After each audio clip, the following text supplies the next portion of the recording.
nusu Tanzania walio na hekima waelewe. Wale wanaume wa kanisa hili tafadhali msimu approach Rose. Rose ashachukuliwa. Amen. Rose ashachukuliwa. Kwa hivyo sijasema kitu.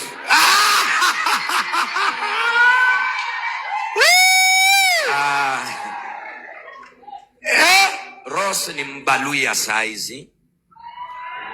Amen.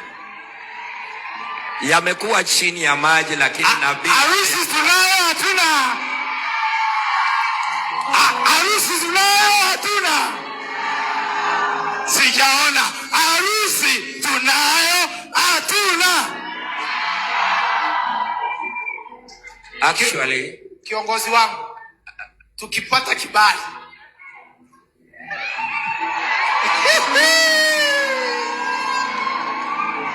actually ni mambo yalianza zamani, lakini leo Mungu ameamua, mahari ishapelekwa, kila kitu kimemalizika. So sio jambo la kujificha tena. Ameniambia ni nyimbo mbili. Wimbo wa kwanza unasema acha niimbe. Yaani yale Mungu amenifanyia.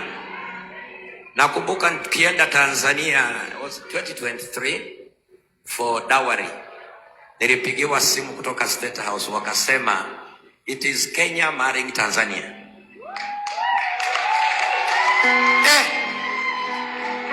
And I love this woman. I respect this woman.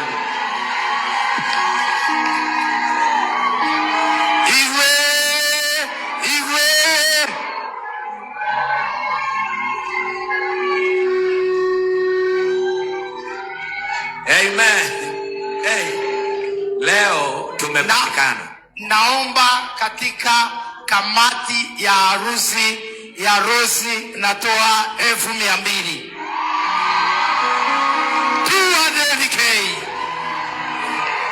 Tayari nimeahidi kutoa 200,000 kwa harusi ya Rose. Hey, leo imechomeka.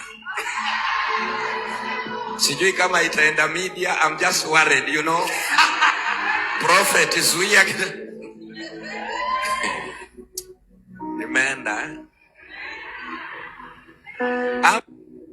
Kama vile umesikia Malikia anasema, actually jambo moja linafanya nampenda Rose zaidi. Rose amepigwa scandal sana. Na mimi pia nimepigwa sana. So scandals mbili zimekutana.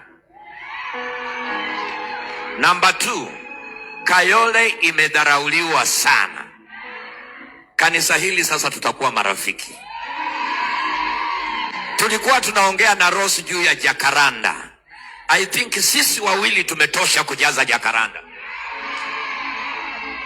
Angalia jirani, mwambie watch this space now.